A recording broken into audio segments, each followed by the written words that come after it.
Welcome, everybody, and welcome most of all to our panelists. I'm going to just read them in the order that they are on my screen. Derry Hannum, Cassie Mintz, Anika Prather, Jerry Mintz, Sydney Morris, welcome. And thank you so much for being here to share a very important part of your lives with us in terms of the inspiration that I think we all need to be able to make the shift in making that more beautiful educational world that our hearts know is possible. So I'm going to suggest that we dive right in. I'm going to ask each of you to briefly introduce yourself, and then after that we'll go into I'll be asking you a few more leading questions. But if each of you could just start with who you are and where you are, just a couple of sentences to give everybody a little bit here of what you used to do before you made the shift and a little bit about what you did once you made the shift. And I'll just call it again in the order that it is on my screen. Derry, would you mind starting? Oh, help. Sorry. Well, I'm Derry, basically from the public school system in the UK. I mean, I started thinking about these issues when I was at school, and I wondered why nobody was interested to know all the things I was interested in. They just didn't want to know. And I built up a kind of resistance to what they wanted me to be interested in if they couldn't be interested in what I was interested in. So I had a number of work experiences, but one of them was to work in a group therapy in a psychiatric hospital, a group therapy unit for young people. And I remember talking with some so-called patients one day and saying that if you went to your health centre for advice and you were put into a room with 30 other people with different problems, shouted at to sit down and be quiet, given a lot of information completely unrelated to your problem, and then given a test to decide whether you could have further treatment or not. And we sort of said, well, you've never run a health system like this, so why the hell are schools run like that? And that sort of kicked off a lot of stuff in me, and I decided to train to be a teacher, to try and do things in another way. Found the psychology course in the university was teaching me about Skinner and rats and Pavlov and salivating dogs. And I remember thinking, I don't want to teach dogs or rats. I'd rather prefer to teach children. So I discovered all the books in the library by A.S. Neil, Homer Lane, John Dewey, etc., Tolstoy, and realised there was another way to run a school. And so in my first job, I was with 36 kids who'd failed their examination at 11. What a thing to do with kids, to fail an examination at 11. And they were sent to this sort of second-class secondary modern school. I had 35 or 36 of them, and we just ran it as a kind of mini Summerhill, a democratic learning community. All the decisions were made. We sat in a circle and made our class rules. I was responsible for history, geography, RE, social studies and English. And so the kids said, well, that covers just about everything, doesn't it? Can we study everything? So I thought, what a good idea. And they launched off into their own projects. It worked very successfully. They recovered their confidence, looked forward to coming to school. The parents began to phone the head teacher and said, what's this crazy guy doing? Suddenly my kid likes school again. And so I had the head teacher on my side, but I thought I'd probably get fired after a year of this, but I didn't. I got put in charge of all 7 classes of kids this age, 12, 13, and we ran the whole thing with 220 kids as a sort of giant democratic learning experience, and it worked brilliantly. And far from getting fired, I ended up running a school myself, became a school inspector, and then I worked in Europe trying to take the ideas from the democratic schools, which exist all over the world, several hundred of them. Nobody really knows how many there are because they come and go. And then to take these ideas and see how we can introduce them into public schools, into state school systems, with a little bit of success in some countries and not much in others. But I've got a feeling that something's about to happen or something is happening, one of these Overton windows where an opportunity for introducing these ideas is beginning to happen worldwide, partly as a result of COVID. I guess I've gone on too long, Jana. You haven't told me to stop, so I'll actually tell myself to stop. That'll be a first. There you go. I think you've probably answered the next question I'll ask you on the next round, but I know that you're going to have something more to say, and it's beautiful, Derry. Thank you for gotten us off to a beautiful start. My screen ordered itself in the meantime, I think. I'm going to next. Do you mind if I call on you, Cassidy? Sure. Hi, everybody. Thank you so much for being here. I recognize some names, but then I know sometimes we change our Zoom names. So if I know you, let me know. And if I don't know you, hi, I'm Cassidy. And I'm so grateful that I was invited to be a part of this conversation, especially with people like Anika, like Jerry, like Sid, like Derry, who've been doing the work, definitely really pouring into communities, and not only doing that, but going out.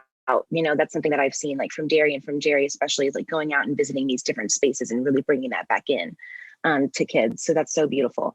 I am from Dallas, Texas, and I'm here right now.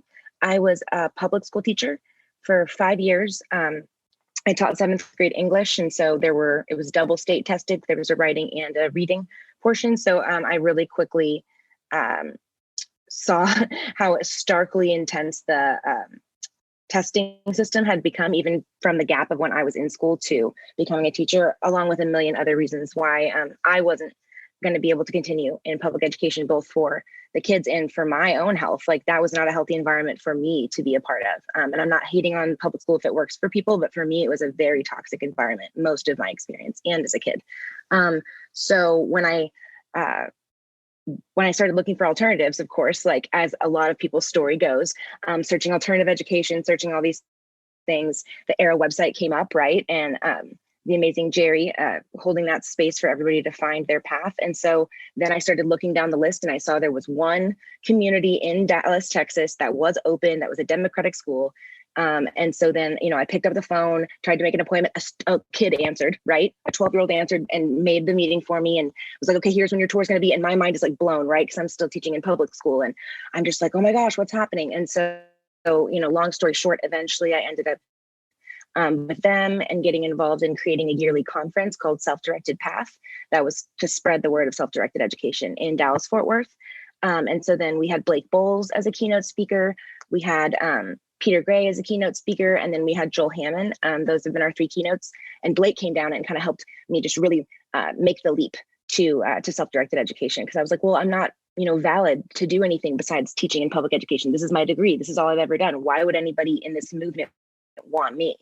I'm this other thing, right? And I don't have these skills, because I'm still taught and conditioned that you have to, go to school to be worthy of learning anything, So long story short, he helped me make that leap. And then I took a year saving money, and then I jumped and took a sabbatical year to visit all sorts of different spaces, kind of like, Derry and Jerry have done in different ways.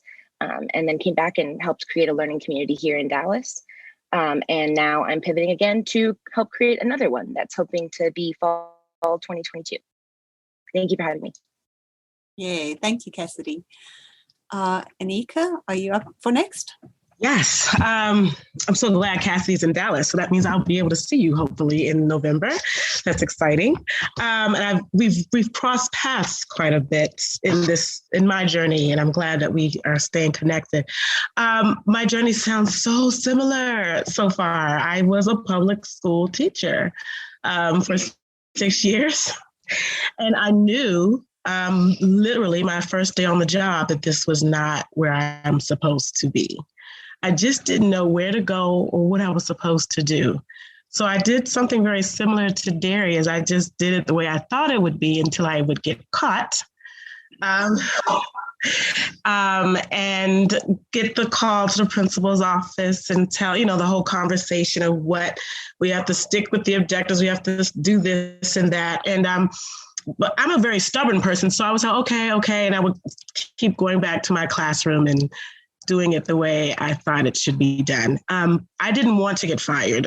Black women getting fired from a predominantly white county would not have been a good educational move for my career. And I'm just being honest about that. So I decided to quit before I got fired. And while I still had a good relationship with those people I worked for, I'm thankful that I had some nice principals who recognized that I was thinking out the box and were willing to. They just kept having the principals meetings with me that were not very productive. So I eventually left and I went into Christian education and found myself just as frustrated there. For a faith to talk about freedom so much, I just didn't find much freedom in those schools and actually encountered a lot of racism in those schools. So I also found that this is not a good place for me. And then my parents also started a school, which was a little bit better, but still very structured and still just, again, I wrestled with just not giving students the space to figure out who they are, to create, to have a voice. And so with my parents, though, it was a little bit easier for me to I didn't have the principals meetings. I was able to just kind of do that in my niche. But it's hard when you're only doing it in your class and it's not going throughout the school because it's not even encouraged in the home, so that whatever you pour into them is still a battle. So long story short, I got married, had kids. Again, didn't realize there were actually schools that felt the way I did. I really felt that I was alone. And then it came time for my son to start school. And he was 5, finishing pre-K. And he was a pistol. He was a pistol from the moment he was conceived. I mean that literally. And I knew I was in trouble when I held him in my arms in the hospital. And he's wonderful, like not in trouble in a bad way, but he was just so full of life. And he yearned for freedom from a very young age. And he had his own voice. It was so intense that he wouldn't eat just because I wanted him to. Like, that's how much he wanted to make his own decisions. And I remember having to change to go along with how he wanted to eat. But I still didn't understand what that was. And I thought that we would just kind of muddle through the education world that way. And then when it came time for him to go to kindergarten, I began to look for schools for him. And I was so troubled by all the different public and private schools I was seeing. And I was very hopeless. I thought, my free-spirited, strong-willed child, fire in his soul, what is going to happen to my baby? It will wither in a homeschool situation where I just have him all to myself. He needs to share that fire with the world and other children. And I literally was just sitting at my computer in a state of desperation, and an ad for a Sudbury school in Maryland, Fairhaven Sudbury School, just popped up on my Facebook page, which was odd because I wasn't looking. I hadn't been looking at schools like that. So for it to just pop up on my page was strange. And their open house was the next day. And I had an event, and I left the event early just to get to the open house before it ended. And it was a very short visit because they were almost finished, but it only took me 1 minute of just seeing the space. And I asked questions such as, well, when do they do reading? Well, we don't make them do reading. And for some people that would make them say, oh, that's awful. Like, well, I said, oh, this is great. Tell me more. Because my son had already told me he was never going to read a book. So I needed to find a place that was going to be okay with that kind of mentality. And he was very strong-willed about that. That wasn't anything I could discipline out of him. He was I'm going to learn everything I need to know by watching documentaries. He was 5, but would watch adult documentaries on whatever topic that interested him. And he knew how to find these things on YouTube, but he had no interest in me teaching him how to read, teaching him how to do anything, And so all that to say is I just needed a few minutes at Fairhaven, and I knew that this was the philosophy. I didn't know how it was going to work out. I didn't care how it was going to work out. I just knew my son was going to be able to be who he was, that he was going to have a positive educational experience, that no one was going to try to put the water on his fire, and that he would find himself. I just needed that for him. And so I could not afford Fairhaven. And so I came home and I said, I got to start a school because we can't afford the tuition. And I think there will probably be other families that feel the way I do about my child. And let's try it. And my husband, who is really business-minded, said, I have an idea. He said, by this time it was early 2015.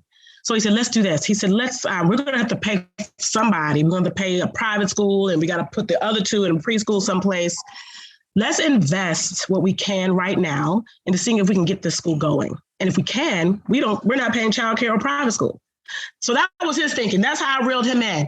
And so that's what we did. And we thought we were trying to just get 12. It was going to be like a one-room schoolhouse of 12 kids, grades K or ages 5 to 18.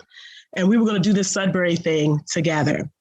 And my husband, though, kept warning me. He said, I don't think the Black community is going to be too cool with you saying you're not going to teach their children how to read. He said, you know how Black people feel when you tell them they can't read or do math? He said, that's a very real, education was used as a weapon against Black people.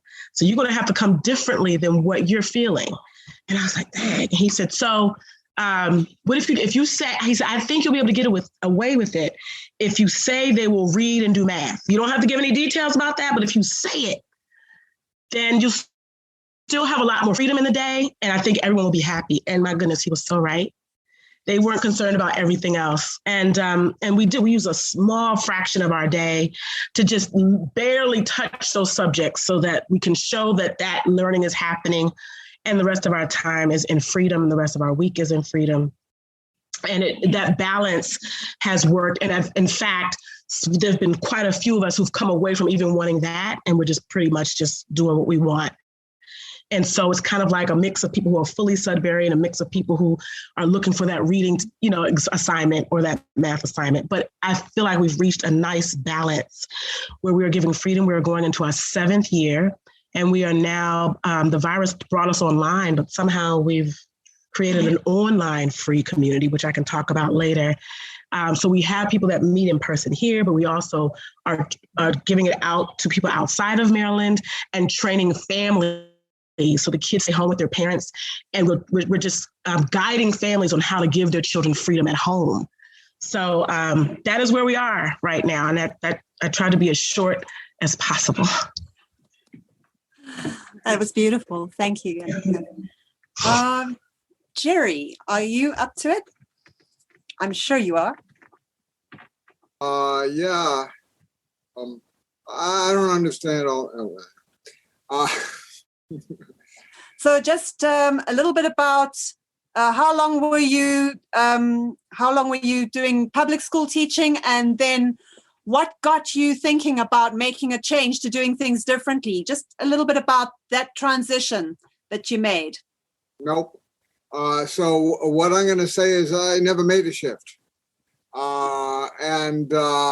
Actually, when I was 6, 7 years old, my grandfather would sit down with me and say, what do you want to learn? So that was my paradigm for learning. Yeah. And so he was talking to me about causes of World War II, humor theories, the ego, the id, and the superego when I was 6, 7, 8 years old. And so when I started dealing with school, I said, well, something's wrong with this. It has nothing to do with the way you should be learning. And when I was 15, I organized all my friends so that we could, explore what we wanted to talk about. They were the elite of the school. I never bothered to be. They went on to Ivy League schools. I went to Goddard, But then I actually started, I did go to teach in public school, but that was after I had already spent time at Lewis Wadham School, which was a school based on Summerhill. So my purpose of going into the public schools was to see if I could change it from within. And so I, for example, was in a public school doing a supposedly remedial reading program or whatever. And we were doing stuff in the back room, basically had our own little school going. And I wrote a diary about those experiences called I Was a Spy in the Public Schools, which you can actually read. It's or I can send it to anybody who wants. It's an ebook, short ebook. But there are a lot of funny things that happened there. And so then really right after that, I kind of got to the point where I realized the system was going to change me before I changed the system. So I went ahead and started a school back when I was about 23 years old. Actually, that came out of my Goddard College thesis, which was called On the Starting of School. And that school's still going 55 years later or something like that. They don't know that I started them. But I continued doing that, started my own school in 68, ran that for 17 years. And, basic concept is children are natural learners. If you understand that, you can't do it the way the public schools do it. You just can't, because it's all destroying that basic ability to learn. Homework, grades, all that stuff is antithetical to that. Now, kids can go 6 or 7 years, they're pretty resilient before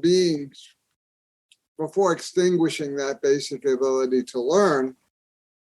And after that, the paradigm that the public schools talk about of motivating kids and so on becomes self-fulfilling. So that's the basic concept that I was operating on. And then I started Arrow, actually worked for the NCACS, which was an organization that was trying to make changes, and then started Arrow in 1989. So 32 years. And so basically the website, some of you have seen it, is educationrevolution.org. And the fact is that the education revolution happened this year inadvertently because of COVID. We think we had something to do with it, but we never know how much, because I started working with John Holt in the 60s, 70s, and brought him to Vermont, where I was doing my school in the 80s. And he had already shifted from trying to change public schools, how children learn, how children fail, to teach your own. In other words, he basically started the new homeschool movement. And so we've been promoting his idea of this ever since. And also the idea of doing homeschool resource centers. And then for the last 15, 16 years, we've been having a course to help people start new schools. And in fact, Jenna was in the course before she started her school. And we've helped start over 100 different schools. And you can go to educationrevolution.org, go to find a school, you'll see our member schools, and scroll down a little bit, you'll see the course with about a map of those 100 or so. So, the education revolution happened in the sense that they grabbed at something, not knowing what to do when this all came down, and that was homeschooling. And by then, everybody sort of knew what it was. And then when people weren't quite happy with that, they set up these pandemic pods, which were really homeschool resource centers, which we'd already planted the seeds for around the world. And now 2 billion people now know that they are not stuck with the local assigned school. We don't know. And I'm very clear about this. I have no idea where this is going to go. It will go somewhere. The fact is that people in the system, administrators, think they still have a captive audience. They don't. And they're about to find that out in September. Then we'll see where it goes.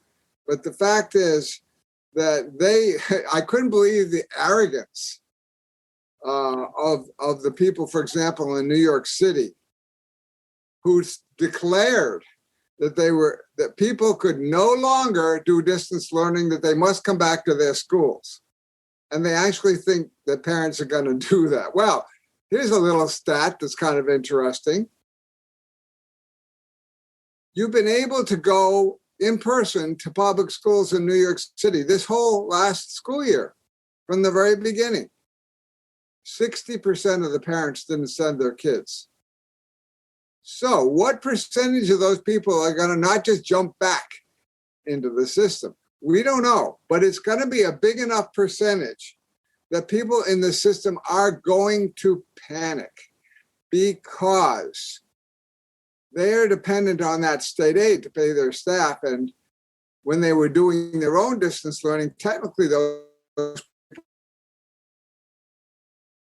the funding in state, they don't give credit for distance learning.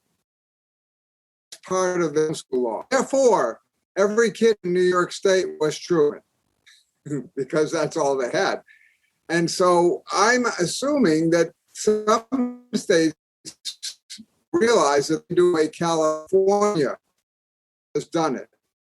There are so many homeschoolers in California that every district in self-defense set up something called independent study. And what that meant was people could homeschool through the local public schools and get credit for it and get resources of the system. And when this first came down, regular homeschoolers were very concerned that they were going to co-opt those people all back into the system. It did not happen because they knew that homeschoolers could walk and would be very happy to just leave as soon as they got pressured to do anything. So they've left them alone. And that's kind of a template for the rest of the states if they want to follow it and recoup their money. But somehow they'll go crawling back saying, well, what can we do to get you back? That could happen even before the school year starts if they do a survey and find out how many parents don't plan to send their kids back. But I did consultations with parents who were homeschooling reluctantly. And they had discovered their kids were natural learners and that their kids were entrepreneurial and so on. And that's the thing that people in the system forget. They're dealing with real parents with real kids. So education revolution has happened. We do not know where it's going to go. There's going to be a lot of change. Woohoo! From your ears into reality. So yeah, we're listening. Thank you, Jerry. Thank you for filling our ears. That's beautiful. The education revolution is definitely underway. I am now going to call on Mr. Morris. I have to say, I am so bowled over by the power of story coming from you incredible people that I have a hard time getting back up and putting my own story out there, but I'll do my best. I think I had it all together at 5 years old. So after 70 years, I'm thinking my mission is to save 5-year-olds.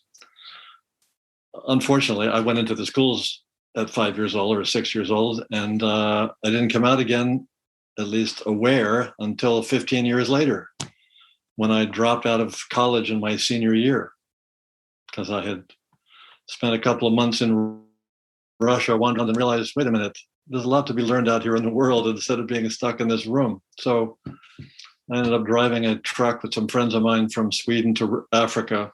Spent 2 years driving around Africa because I didn't know anything about Africa. So I figured, why not go there? And it was the kids in Africa who inspired me the most. Their incredible, unbridled curiosity for everything that they encountered. It just convinced me that kids were the answer. So I came back to the US. I found a college that would let me design my own curriculum to become a teacher and accomplished that. But then I was like, well, I have this notion of directing my own learning, but the public schools don't like that idea too much. So what am I going to do? I did a whole bunch of jobs for about 10 years. And then some friends of mine were looking for a place for their kids that wasn't going to coerce them to do things and to deny their values and all these beautiful things about kids. And so I started an independent school And I wasn't fully upfront with these parents, I have to admit, about my notion of letting kids direct their own learning. So I sort of grabbed some vague curricula. I had a group of kids from ages 6 to 12. It was a one-room schoolhouse. But I really supported them to do things that they wanted to do. And then a couple of years into that school, I found Sudbury Valley. And that was the end of that.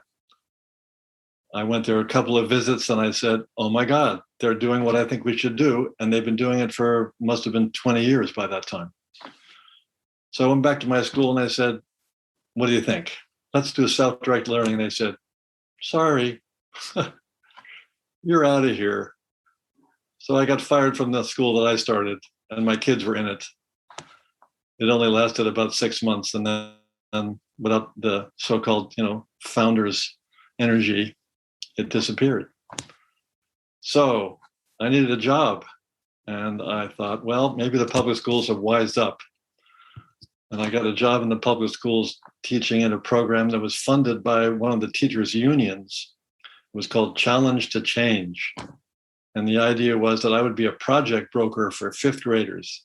And I would take them into the community 20 hours a week. And I would do projects based on their interests. And it was an incredible thing.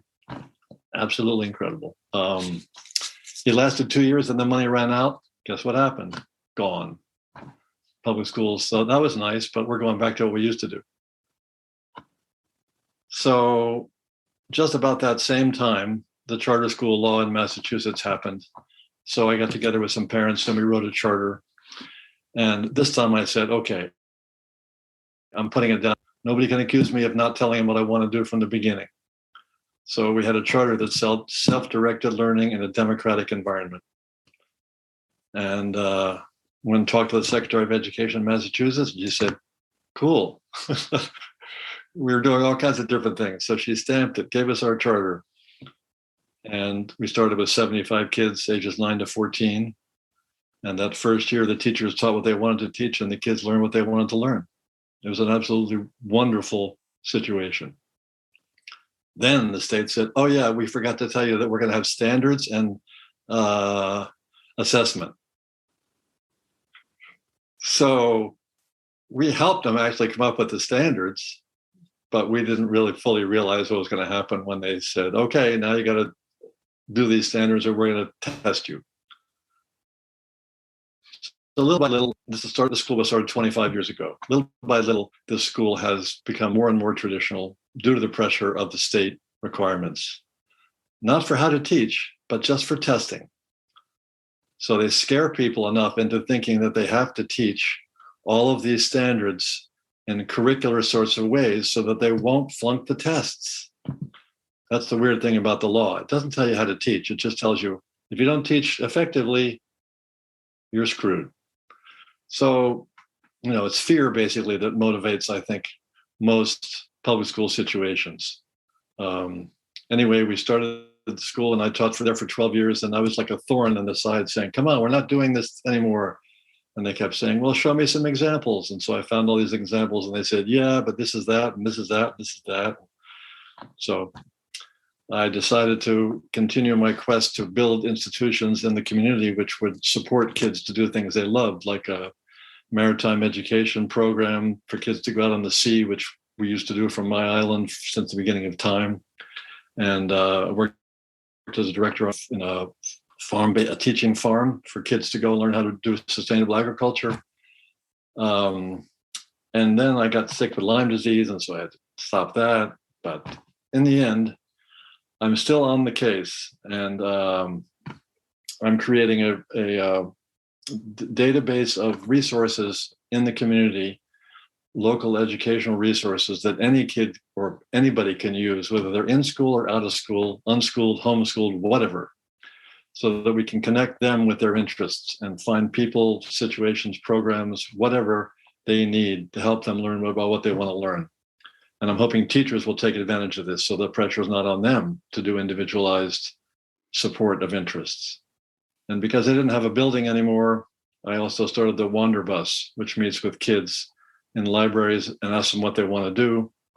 They have a democratic process which figures out what answer to come up with, and then we go do it.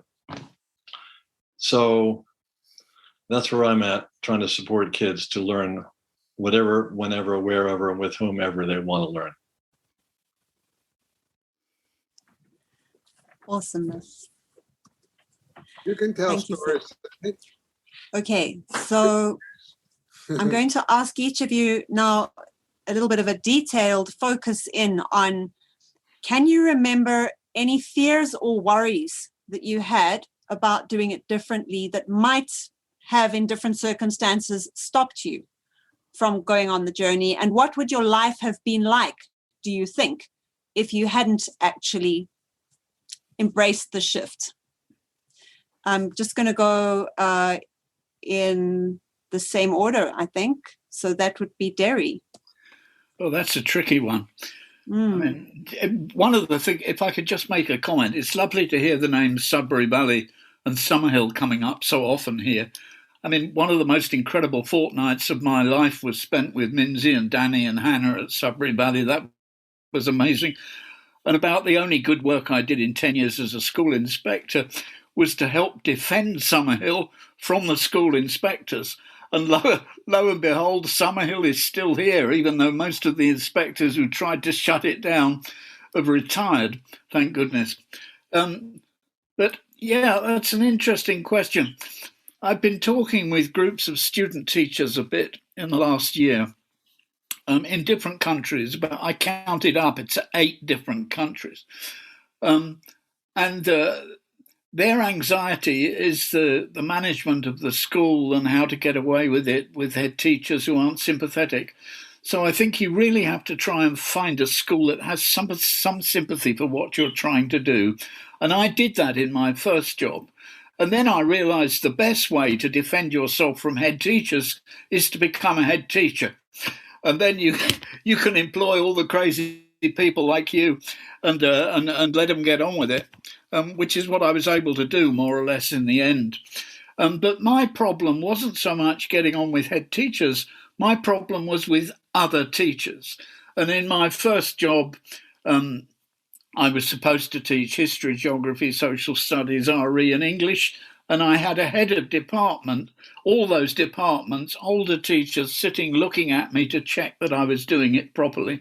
And of course I didn't. I more or less threw their instructions in the bin and had a little chat with the principal. Is it okay if I go my own way? And he said, yes, but don't make too much noise about it.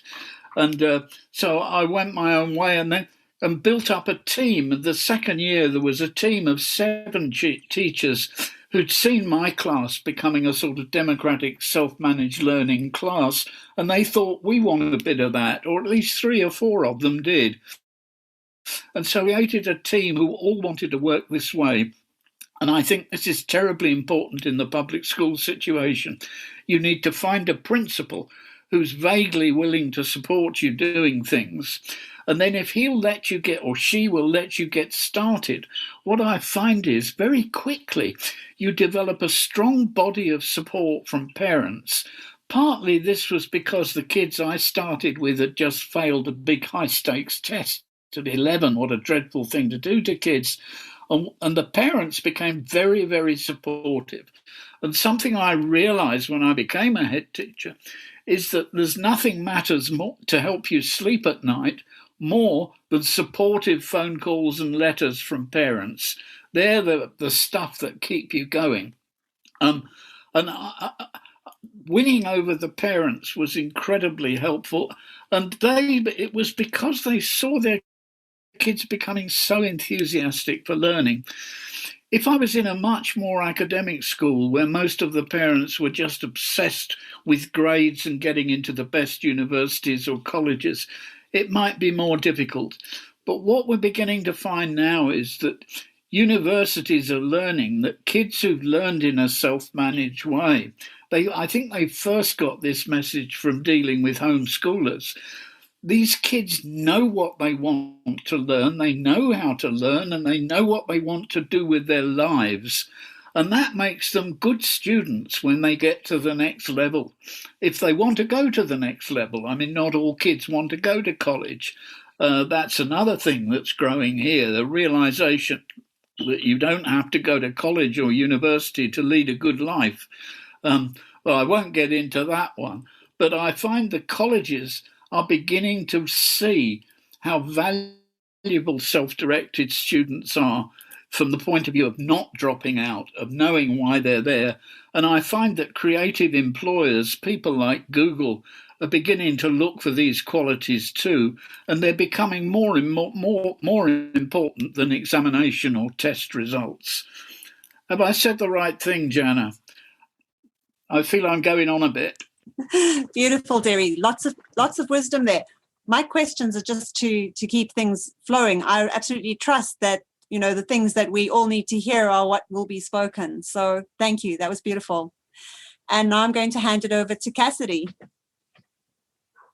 Yeah, so I kind of touched on one of the things that was already like blocking me mentally, which was really that I didn't feel qualified, right? So going into public education, I had gone to public school, college for 4 years to learn this is how you teach. And even though I knew I didn't really use a lot of that in my public school classroom, there was still this idea of like, I had to have this certificate or I had to have this approval that, yes, you are deemed worthy to do a different job than this specific job. So it was kind of giving myself permission and saying, you know what, like the difference is that you're going to do it and you're going to learn through doing it. And so, because I thought about, I can go get a master's degree maybe and make my own degree, kind of like Sid. I know Blake made his own degree at Berkeley that maybe could be focused more on self-directed education and things like that. But then I was like, you know what, I need to go live it. I need to go experience it. That's going to be so rich. If people allow me to be in their space and I can supplement my income to do that, that's what I'm going to do. So that I would say was a struggle I have. So if you're like, I don't know if I should go back to school to learn more, just kind of think about like, can you actually leverage the network and this community to learn more by going and experiencing spaces? And I was kind of nervous to even ask, right? To like reach out and say, hey, can I come be in your space? Do you have internship opportunities? So don't be afraid to reach out, because that was another block I feel like I had, was just nobody's going to want to hear from me. Who am I to reach out, right? But it's more like you learn about their work and then you say, I see you're doing this. I really, that love letter concept. I don't know if you guys have read Blake Bowles' book, but writing a love letter to someone that you really value and asking to pick their brain or learn from them.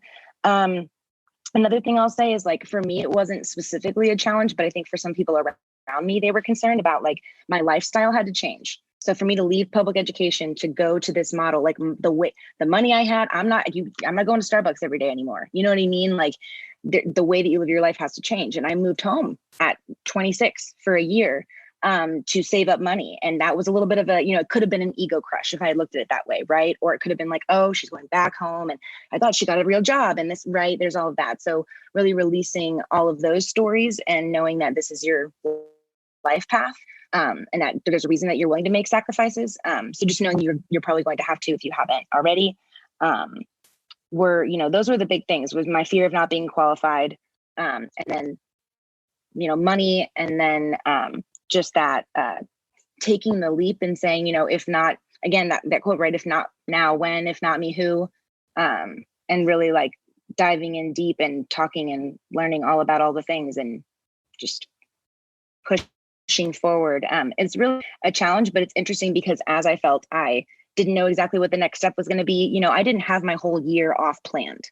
So when I didn't know what the next step was going to be, I kept putting myself out there and just like, continuing to communicate and network and be involved in things like this, and opportunities just continued to kind of like bubble up naturally.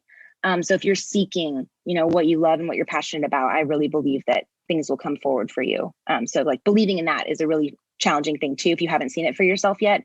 But now that I feel like I have a couple of times, I can definitely say, like, if you're really putting yourself out there and believing in what you're doing, it's going to show up for you. Yeah. Awesomeness. Thanks, Cassidy. And Sid. So I think I went about things in the other direction, as opposed to transitioning from public school to alternatives. I started out with alternatives, and in between those alternatives, my kids were unschooled for 4 years. So they really had the best of it before I said, we're going back into school, guys. And the charter school was an attempt to really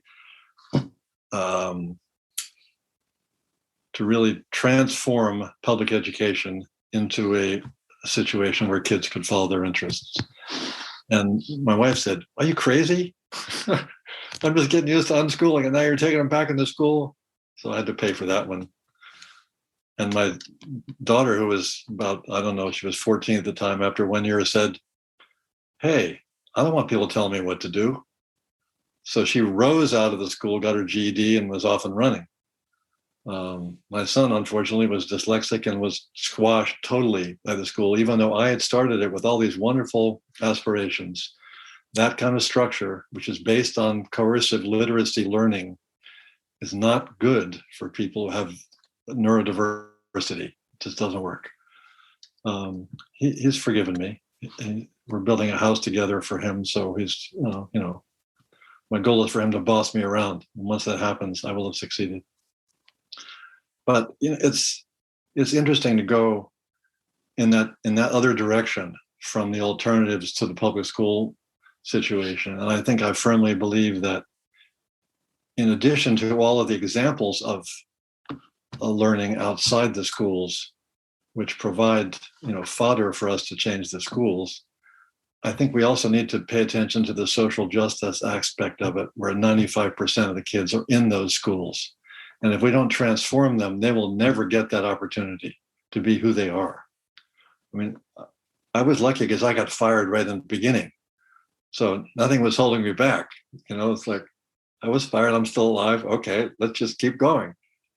So I still have one foot outside creating alternatives and the other foot firmly inside the public schools in whatever ways I can, trying to persuade them that there is another way and it's a better way for all kids, not just some kids.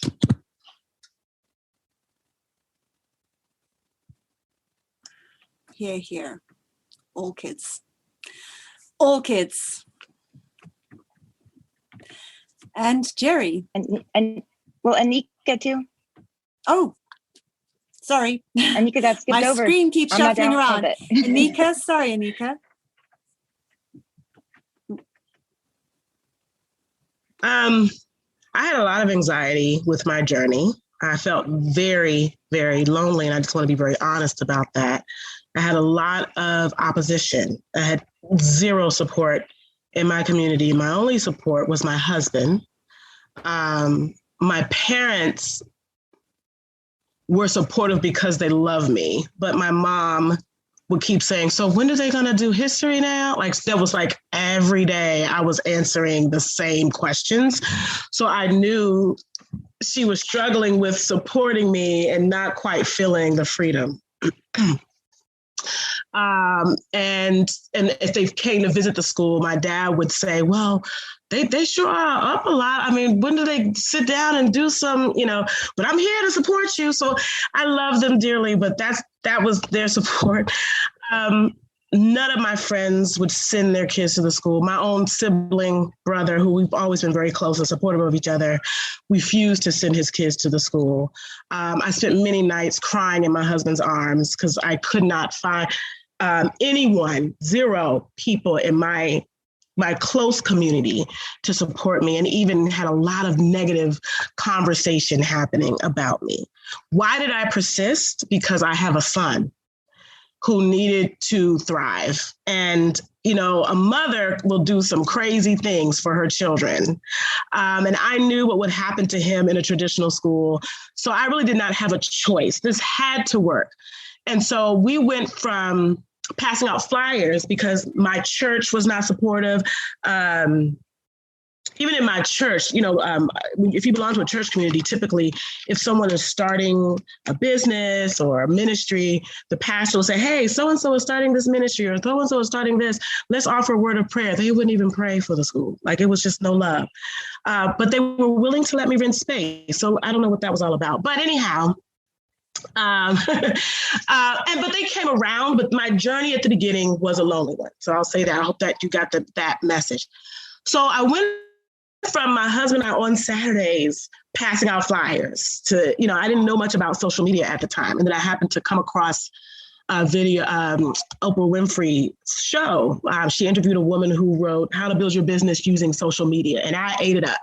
So those of you all, if anyone knows me on social media, that's how I got sucked into that place, is because I began to use every social media outlet to find strangers who would be interested in this type of school. And so what happened was that's when people started showing up to my open houses. And these were mothers who were like me, who were like, I can't find a place. It's very emotional. I can't find a place for my child. And these weren't special needs kids. We did not take kids with severe disabilities, maybe autism on the spectrum, maybe ADHD, but definitely not severely disabled. And we did not take children who are a behavioral problem necessarily. If we felt like it was something that would be dangerous to the community. We did not consider rebellion or disobedience an issue because we felt that usually that was a sign of this structure is not working for me. So we were open to those students, of course. We also got a lot of students who were bullied a lot for just being different. So a lot of students who are highly into technology, a lot of artsy students, students who just are more into things that their peers are not into were the ones who were drawn to our school. That was encouraging, but I had very mixed feelings and I began to become so my biggest obstacle was my own mind sometimes, because when your family and those who are closest to you aren't supporting what you're doing, even if everyone else is coming to you, you begin to doubt what you're doing. And it does grieve you when your close friends and family won't support the school. I would ask family members, would you like to donate to the school? I don't know about that. It was just a really weird response that I was not prepared for because I come from a very loving community and family. I'm not sure what it is about freedom in education or this type of education that brings up a bitter response from people. I'm trying to understand that. I still haven't quite wrapped my mind around it, especially when you see how happy children are and how healthy the experience is. I don't understand. And I don't know if it's because adults have a desire to control. And when you, and maybe they don't even realize how strong that desire is in themselves. But when you're saying, no, you don't have control, that the child is saying the path they want to take. That loss of control, I don't know if it rubs people the wrong way or is it fear? I'm trying to understand that.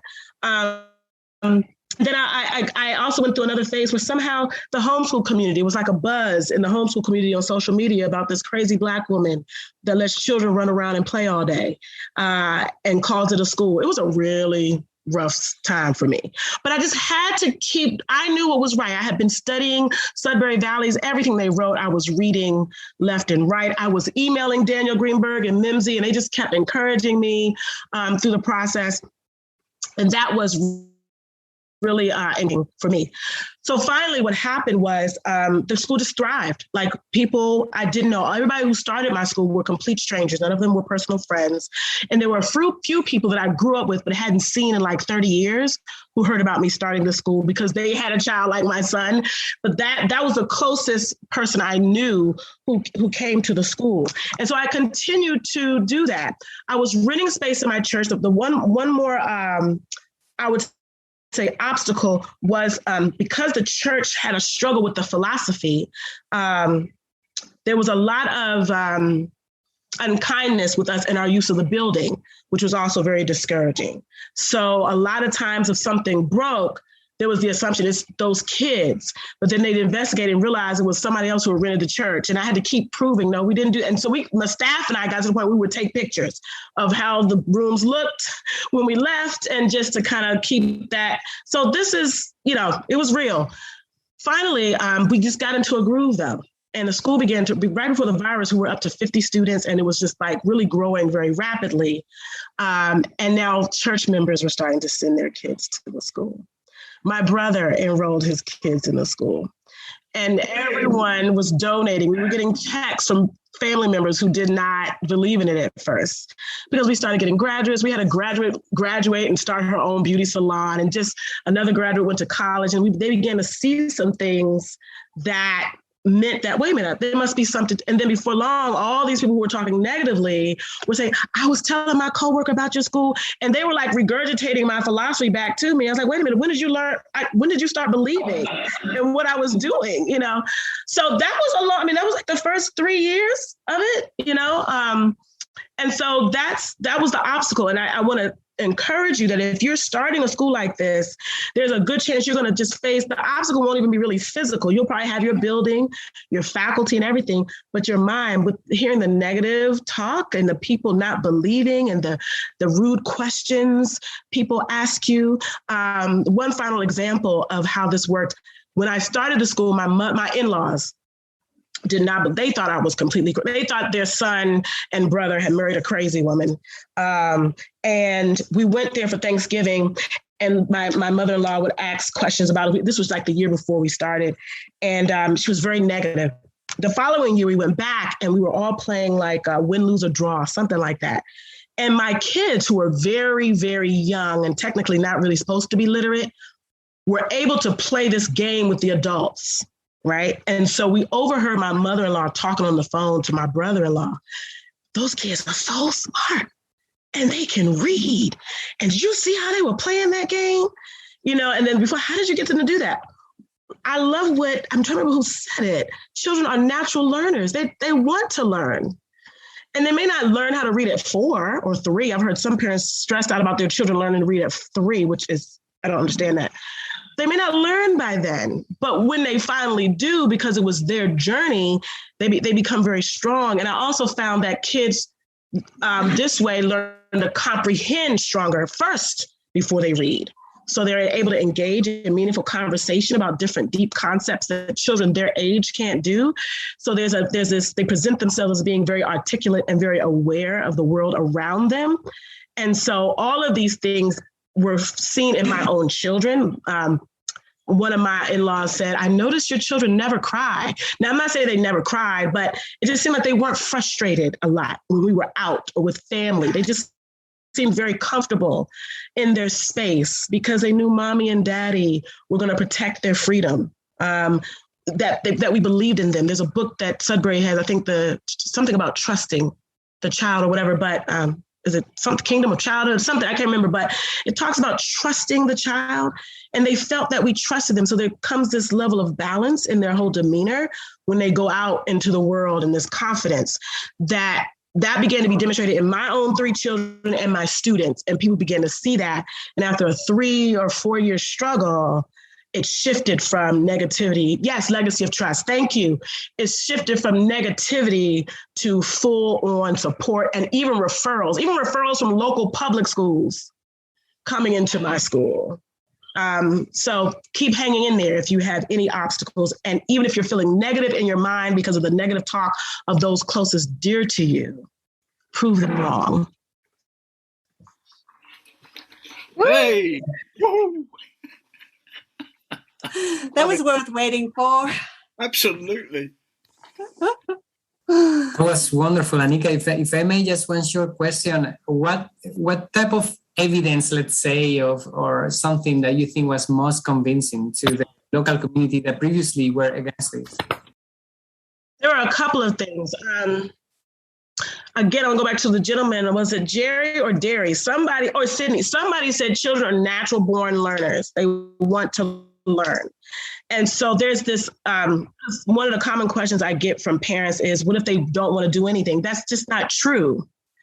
And so I think what happened is they began to see that children wanted to learn, but you just have to wait. So when they begin to hear children's conversations, because we were located in a church, sometimes church members would come into the school.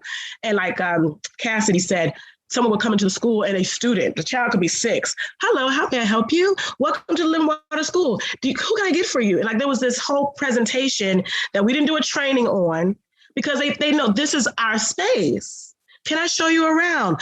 So just the presentation of the students was one thing that really impressed people. And the other piece was if you stayed around and observed it long enough, you could see the students were learning reading and math just in their own time, in their own way, because to reach your goals and to do the things you want to do, you have to know how to read and do math. And so without us coercing that into them. And so my family began to see your children are so smart, or these students are so smart, or I engaged in this conversation with a 7-year-old that was so deep. There also seems to be a high level of some type of, because of the law book and the Justice League, we call it the Justice League because we were so caught up in superheroes at the time, but the Justice Committee, there seems to be a sense of right and wrong, like what's fair, or because typically when they're not running justice, they're just going along with what someone says you should do. But when they're running justice and they're the ones and being witnesses and weighing out, is this person wrong? Should there be a consequence? What should we have? Then they're thinking about what's right and wrong in the world, what's fair in the world. And so they have these meaningful thoughts and conversations around that people began, and they begin to think for their own selves, what's the best decision for me? So those are some things that they began to notice about the students. And with us only offering just a couple of subjects, I try to implement, because of the pushback in the community of just fearing, what if they don't learn how to read? What if they don't learn? I mean, it's like almost a paranoia around that. We offer those classes, but it's not coercive, if that makes sense. I try to implement the spirit of the Sudbury Valley model, even in doing that. I know that sounds weird, but I try to be true to it in that sense, in that we provide the materials that you can use. We've had students say, I don't like that book. Can you find me another one? Sure, I'll buy you another one. Like giving them say of what textbooks they like. And there are no grades. We don't grade your assignments. If we'll tell you, I think you did that wrong, but this is how, it's a conversation, or this is how you do it right. And they can work on it whenever they want. And we just kind of keep track of their own progress. I know that sounds weird. That might take time to explain that. But what happens is it's theirs. They know that if I learn math, then I can count my own money, because we also have a school store, and they want to learn math so they can buy things and run the store and all that kind of stuff. So I think parents seeing how the things they would learn in a traditional space is still happening in this free and open space, and then seeing that students want it. They're hearing their students say, oh, Mom, I forgot my math book. Can you go back to the school and get it? As opposed to, did you bring your homework today? Like they're seeing kids take ownership of their life. That's what I think I'm trying to say. And then doing the things they need to get there. Somebody asked, do parents worry about kids are behind? Well, I have this attitude that, and I'll say this to them. I always say to them, first of all, I want to be a full Sudbury school, but y'all won't let me. Like I say that almost every day because I want to be true. I said, you know what the Sudbury school is, but because you won't let me, don't ask me if your child is behind. We've given them the supplies they need because you want them to do math. So let them do math on their own time. And so they receive that, and no one's been disappointed so far. And then also I'm really upfront, because I've said, listen, if you all leave, you can leave, but this is how I'm going to teach my kids. So when a parent comes and tries to bring up standards and state stuff, I said, you know what? I have some great schools in the area that have everything you need. Would you like me to refer you? I'm friends with a lot of the principals. Well, I don't want to leave. Why'd you say that? I said, because you're asking me questions that are outside of our philosophy, and I can't provide these things that you want. That's not who we are. So if I've given you the math books, the child has the reading group that we do, that's what we give you. Now, if you want something else, I'll call them right now. And I'm not mean. I just want to always be true. This is who we are. And I also found that when you are really strong, like if a parent feels, oh, if I just do this, then she'll change the way she does things, then that makes your school weak if you change every time somebody complains. So staying true to the philosophy is so important, because you develop an identity. This is that school. This is what they do there. And your parents come to understand this is what they do there. And if you keep coming to me about some state standards and some standardized tests, I'm going to have to find you a new home for your baby, because that's not what we do here. And so that understanding has also been helpful. So I hope that was helpful to you. That is so powerful. Oh, got chills. Because I told them I will teach my kids by myself. Yeah. I don't have to, this doesn't have to be here. And they need to feel that, because sometimes parents have this power thing they do where they want to try to complain a lot to make you change the school into what they want it to be. Well, they need to go find a school that's what they want it to be. Yeah. Yeah. Yeah. Beautiful. Thank you. Derry, I want to throw you a specific question. In terms of the idea of, the system could change us before we manage to change the system, staying in a public system, what do you think might have happened if you had stayed inside the system, trying to change it from within, but without the necessary support to make those changes? Yeah, I think I know what would have happened. What would have happened is what happened to many people that I know who stayed in the system to try to make a change. It lasted as long as they were there. That's it. Is because the system really wants to maintain its shape as something that coerces kids. They'll put up with someone as a token for a while. I can give you lots of examples of this. I mean, I started my school in 1968, and a couple of years later, my old high school started something called School Within a School that ran democratically. And after a few years, it got to be 40% of the school. And I think at that point, the other teachers, people in the system got panicky and basically did what they could to prevent kids from going into that program. And then it got beaten back down into a token. So it still exists for about 50 or 60 kids out of about 600. And it's there, and it's sort of a choice. But you see, if the system really believed in that, then they would all be doing that. So that's what would have happened, probably, is my guess. So Can I jump in, Jana? For a second, but I have some things to say. Go ahead. Oh, sorry. Okay. Well, yes, sorry. Go for it, Derry. Well, Derry, that's a beautiful start. I know Derry can say more. Yeah. I think that you're right that things regress quite quickly.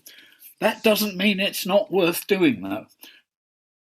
For those kids who experience it, it stays with them for the rest of their lives.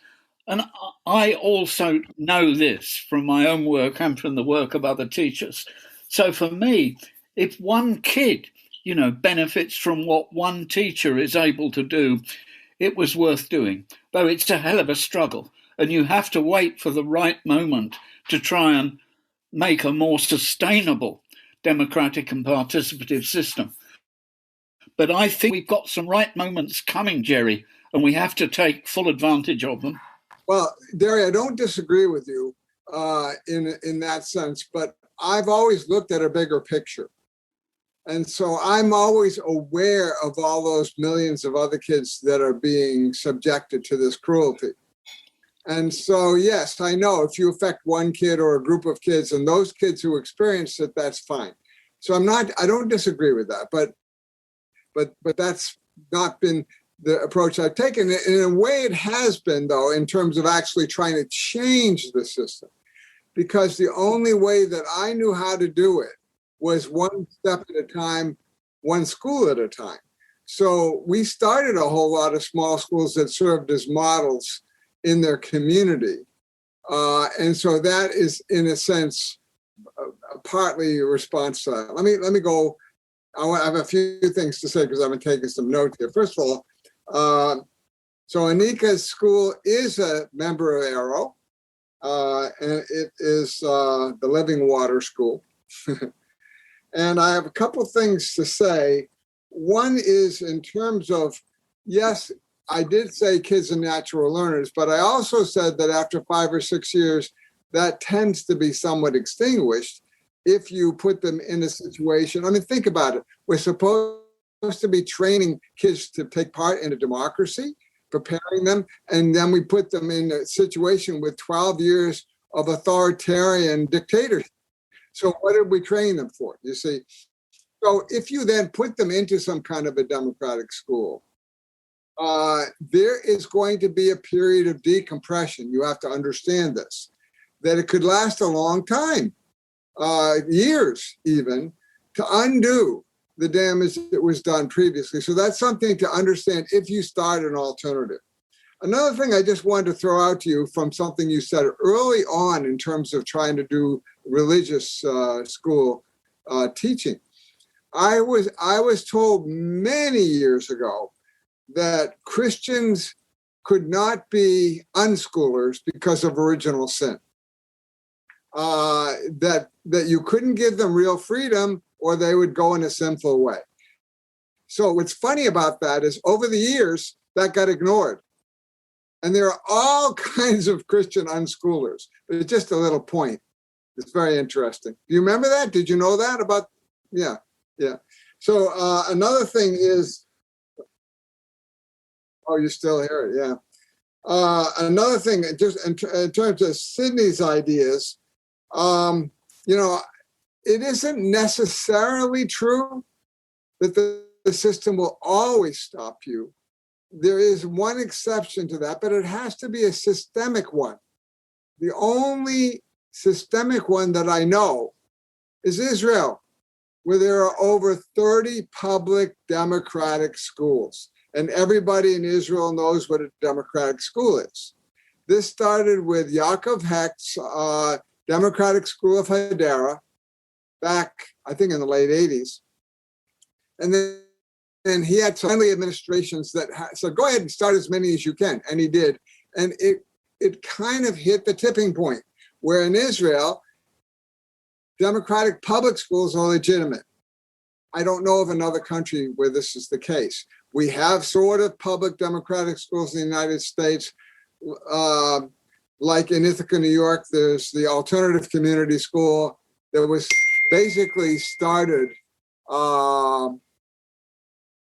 by Dave Lehman, and now it's the Lehman Public Alternative Community School, but they're still kind of restricted. And charter schools everywhere are restricted. I know Joe Nathan still believes in them.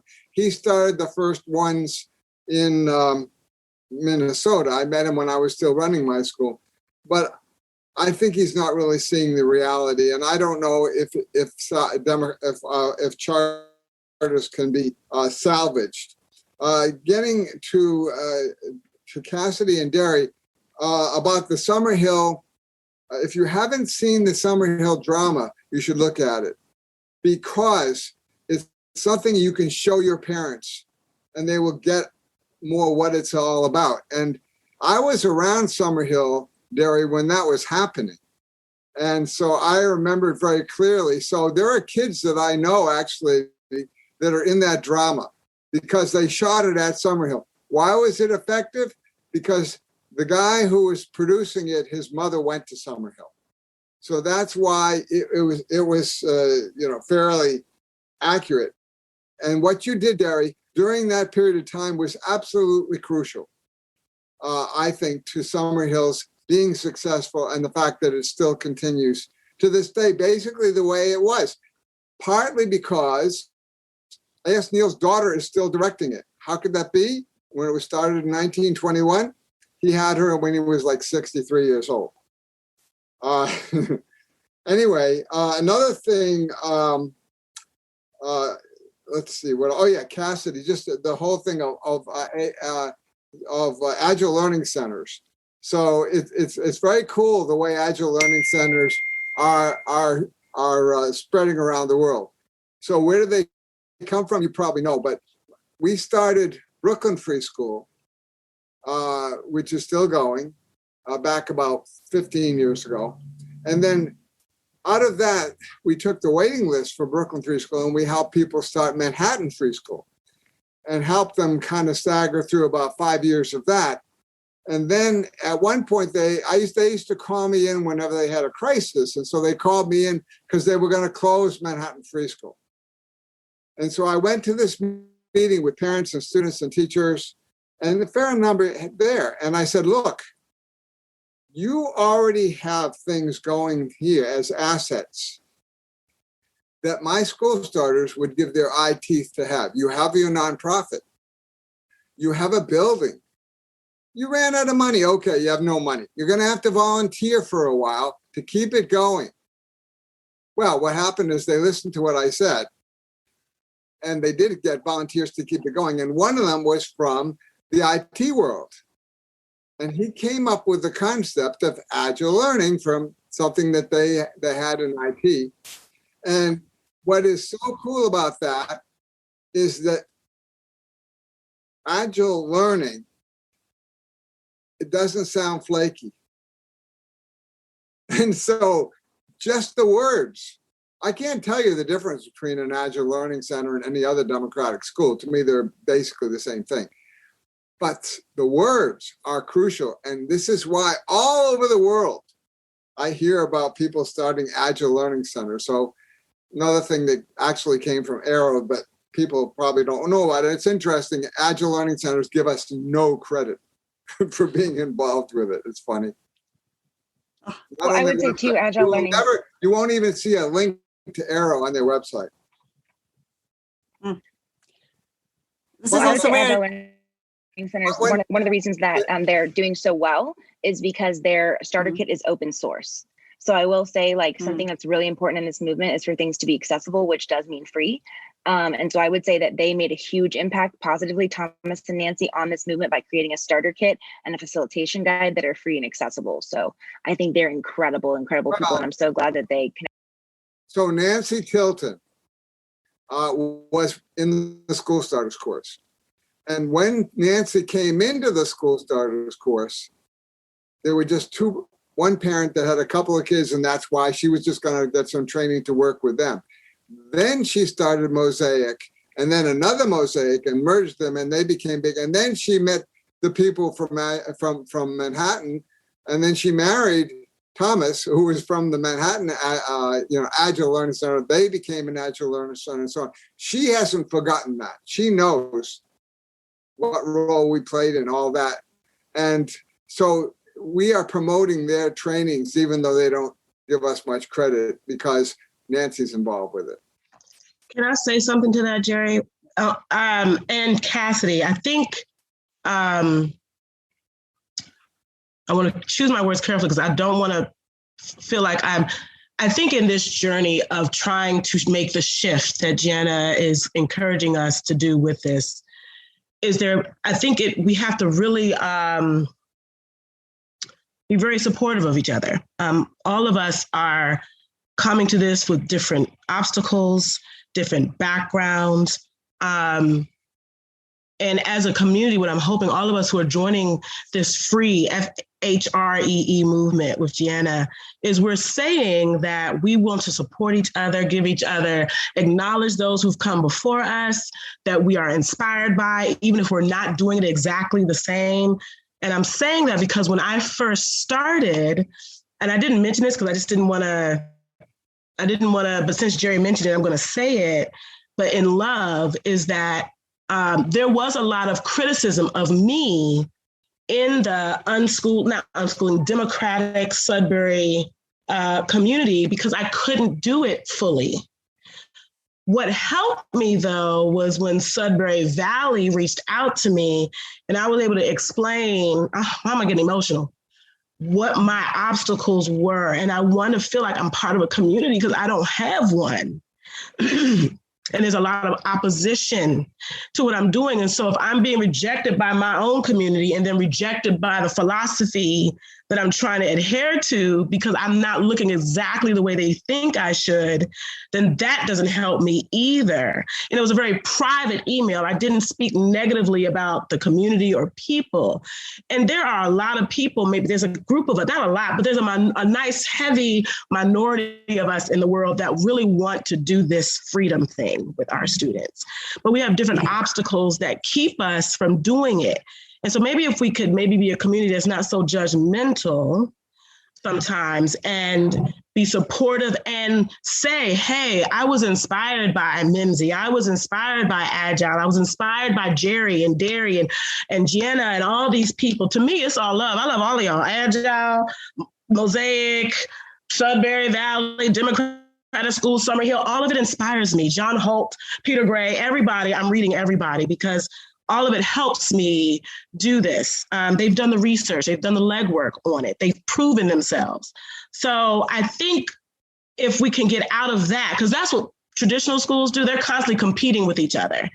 But in this free space, we're not competing because we're all on this mission to free children. It's just that some of us can only do it in different degrees. So Jerry, I'm glad you did mention that, because that is a challenge in the community. And if we could somehow make a distinction between when we can really recognize somebody is not really true to the philosophy, we do need to be careful of that, or that they're trying to say they're free, but they're really not. I wonder if we could find a balance between making sure of that, but yet being open to when people are implementing it in ways that work for their community. So, Anika, I just want to say that you probably noticed that is Arrow's philosophy. Yeah. We try that's why I joined. Yeah. All kinds of alternatives to not get people competing. That's why I joined. Yep. And so my background is in democratic education, but that's fine. It's more my area of expertise. But we have Montessori, we have Waldorf. Basically, the only commonality we talk about is that they're learner-centered. Believe that kids are natural learners. How they want to do it, that's fine. And the same thing with our school totals. They do not have to do it in our certain way. For example, Janet started a Sudbury school, but other people have started Montessori schools and so on. So that's fine. That's fine with us. I want to tell you kind of just a brief story that illustrates some of this. So I love table tennis, as you know, and I teach it still. I'm going to teach this afternoon. And so I was in a Boys and Girls Club, and I ran it the table tennis club democratically. So, of course, the Boys and Girls Clubs are very authoritarian. And so we had a democratic table tennis club where the kids made all the decisions democratically about everything. Were we going to have a tournament, and everything that we do? How is our challenge ladder going to work? Everything was democratic. And at one point, the kids noticed that it was a problem that the club had a rule that says you could only eat food in a certain place, because when the pizzas came, they wanted to, so they said, they passed a rule in the table tennis club that they could eat their pizzas in the meeting. So they were bringing their pizzas in there. One day, one of the staff members looked in the meeting and the door flew open, and he said, "You can't eat in here." And one of the kids said, "We can too, we passed it." And he apologized and left. So I was always wondering when that confrontation was going to take place. Democracy won. They felt so empowered and with such a right to make that decision that prevailed. So this is what's possible for kids to experience in any situation. If you have a classroom, you can still make it happen. So what I want to do now is I want to take it forward from here. We've had a beautiful, incredibly rich hour and a half. I want to just quickly amplify some of the things that have been said in the last few minutes, because I think, we've been through these many, many decades of self-directed education, alternative education, democratic education being very niche. And I agree. I think there is maybe this kind of Overton window again, as Derry is saying, with all of the disruption of the pandemic. A lot of people have been waking up in new ways. A lot of us are saying we don't want to go back to the old normal. There's a lot of possibility now for some of these more niche experiments to come into the public view. And there's also a lot of teachers starting to contemplate career changes. And I'm a bit brokenhearted that so many of them are becoming estate agents and insurance salespeople, because most of them got into this in the first place because they wanted to work with children and they wanted to be instrumental in making that kind of change and support for the kids that they love. So this is where, again, if we're going to be supporting a transition for the whole of humanity, which I personally believe we are in the middle of, We need to be accepting and supporting of all of the stages and flavors of that transition, because it's going to look different and be at all different stages, all the way along. Every single one of us who've been through a transition of any kind, there've been points when we didn't know what we were doing, when we knew a little bit about what we were doing, when we were trying it and making more mistakes than getting it right. And that's all part of the journey. So we really want to be supporting and embracing the whole of that flow. One of the things that's come up here is also the need for building confidence, the need for community, the need for sharing, the need to feed.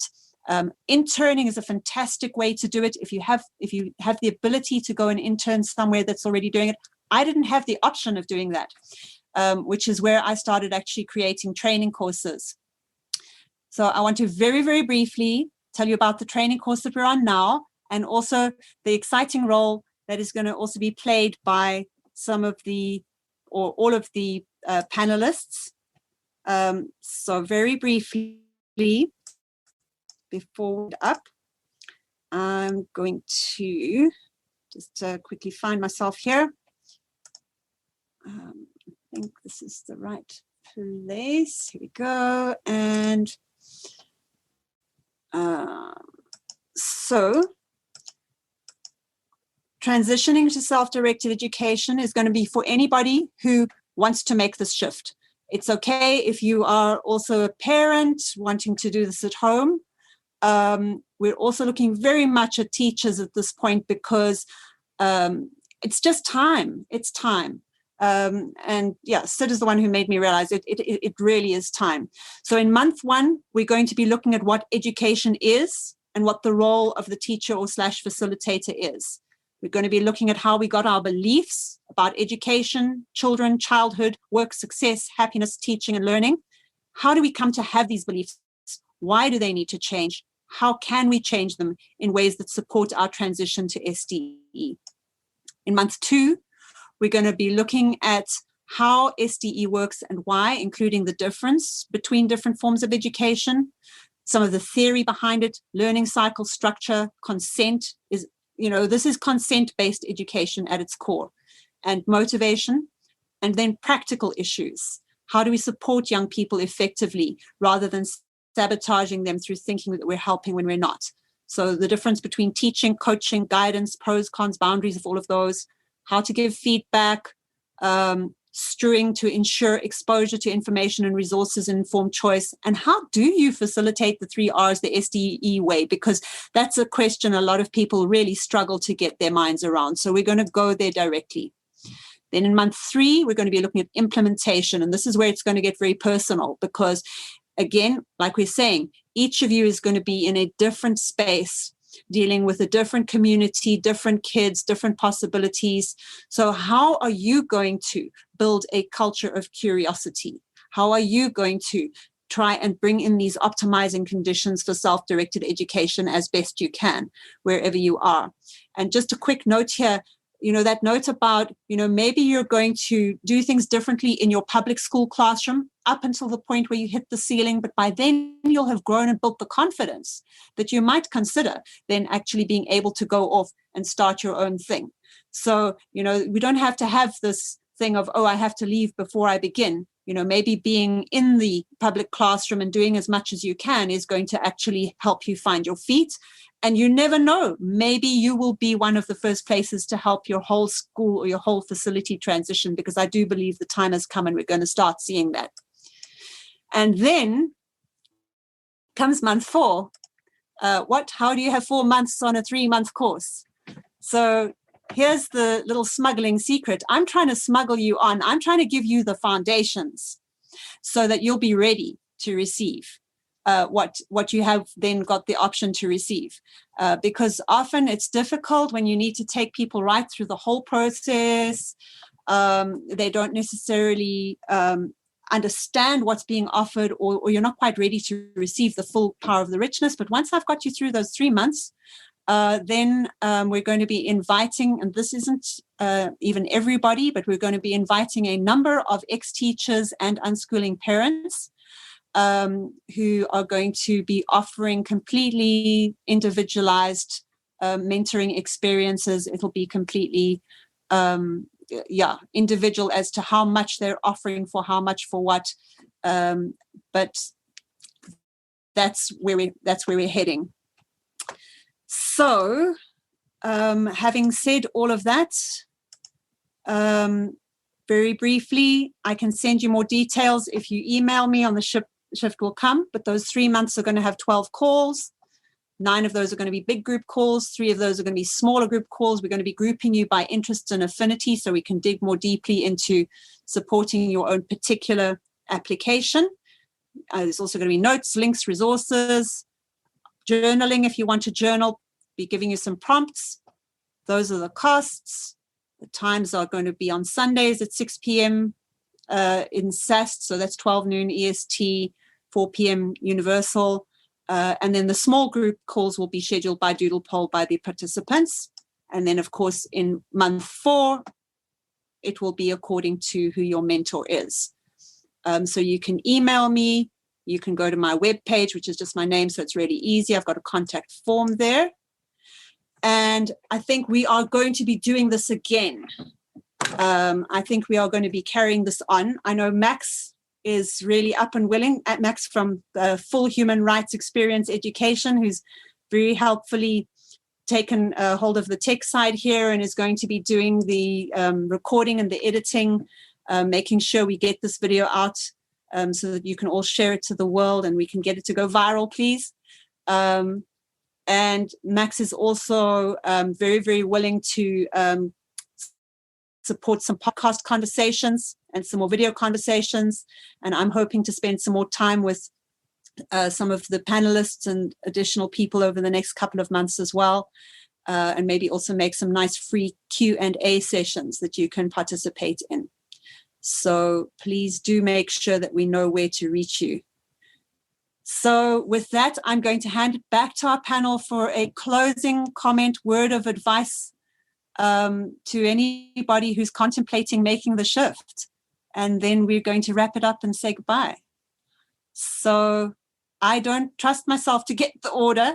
So I'm going to allow our panelists to let the spirit move them and speak when they are ready. So over to you.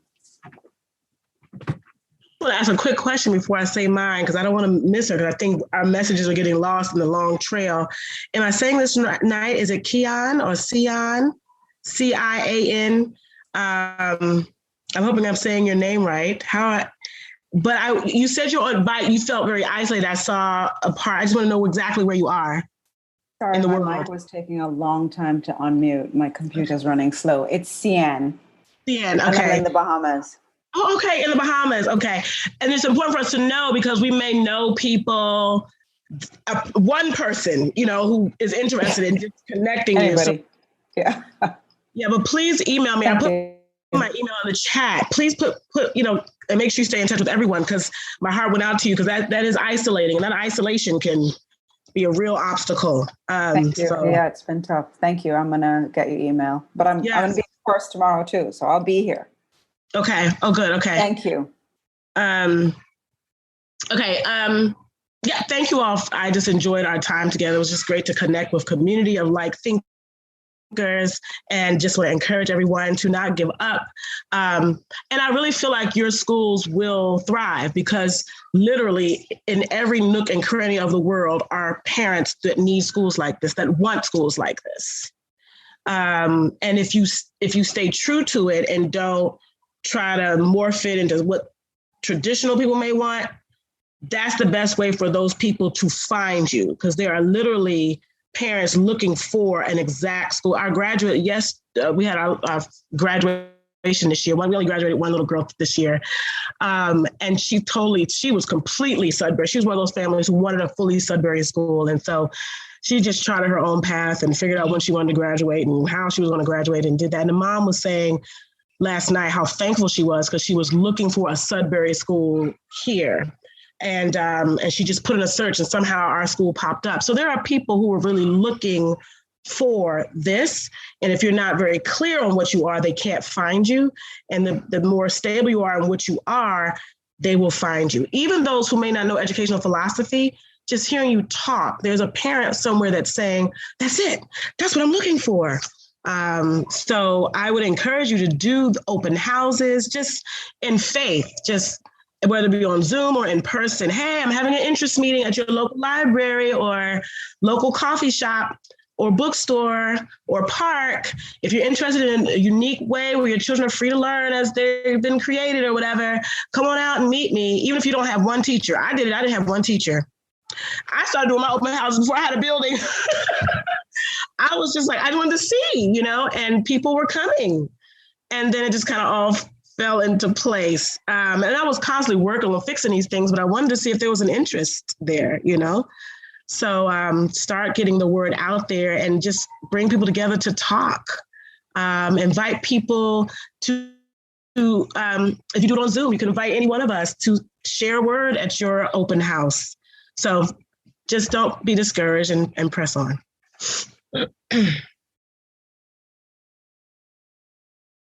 I think the last thing that I want to say is it's all about relationship.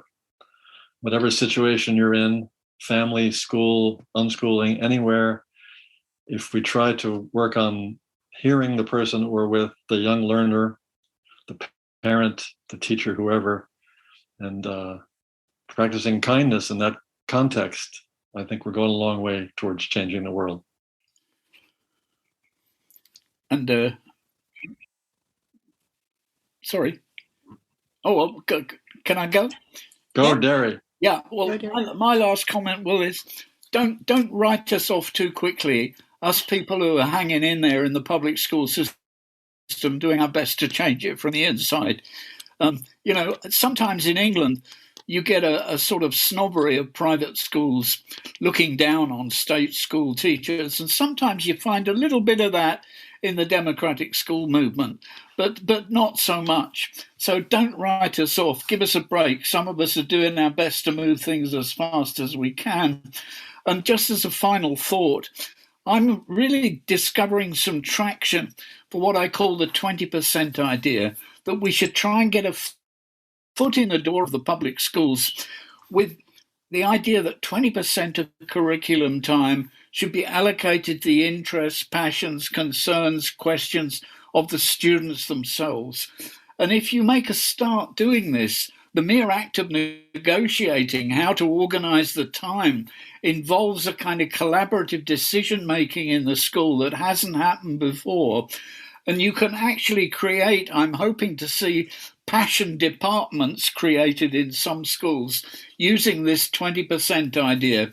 And what I find is people will say, okay, well, 20%, yes, it's crazy, but we can give it a try because there's still 80% left for the real stuff. But what you find is, once you've opened up the 20%, the kids start making better use of the 80% of time. So in fact, it's a win-win situation. And obviously, you want to see the 20% become 30%, 40%, 50%, until it's 80-20 the other way, of course. That's what we're working for. And thanks so much for having me, Jana. I find it amazing as a kind of public school teacher to be in this amazing group of people. Thank you, Jerry. Thanks for coming. Okay, I think I'm the last one. So I would say one of the things that we and I do all have to grapple with is the fact that most of us have been trained in the traditional system and have to fight against that. We have to kind of deschool ourselves. And I, who've been doing this for so long, have discovered that at many turns. And some people have heard the story about when I was asked to go to one of our schools in New Jersey that wanted to have a demonstration of democratic process. And I was driving over and then I thought, oh my God, the oldest kid there is 5 years old. I'm going to have to give them the agenda and all that stuff. I don't know if they'll get all this. And I get over there and, one of the kids is screaming, Mommy. And I'm thinking, oh, this is never going to work. And so then they put them around a table and I start saying to them, well, okay, so we're going to talk about democratic process. There are a couple of things that you can bring up to talk about at democratic meetings. One is something you think is good for the school and something that you think is a problem in the school. Every hand went up. And so we had our agenda immediately. One of the 4-year-olds talked about how she heard that there was something in chocolate that may be caffeine, and therefore she thought maybe kids shouldn't have candy afternoon, have chocolate after, and that was discussed and passed. And and another kid talked about how he'd noticed that the kids would go out when they were sick outside and thought maybe it wasn't a good idea. So it was passed that if you have a cold, you can't go out in the cold. So I discovered that my prejudice was wrong, that kids are natural learners. And so it's a kind of thing that we do have to kind of fight in ourselves. And we have to be aware of that we have a tendency to slip over into that. And so that's just the last thing I would leave you with. Yes, Jerry.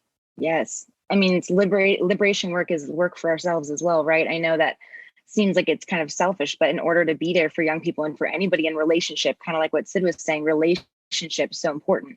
We have to be doing that work and unwinding a lot of the conditioning that we've been brought up in, and how school should be and how learning should be and how we should be. So Jerry, that's so beautiful. And I would one thing I want to say is, I've not been in a course that I've gained more from than I have from the Helping the Butterfly Hatch, which is a course that I'm going to say your name wrong again. I want to say it right, so help me. Hey, Anna, I love the ways that people say my name. But just say it the way it comes out your mouth. I want to say it the way it's intended, but it's okay.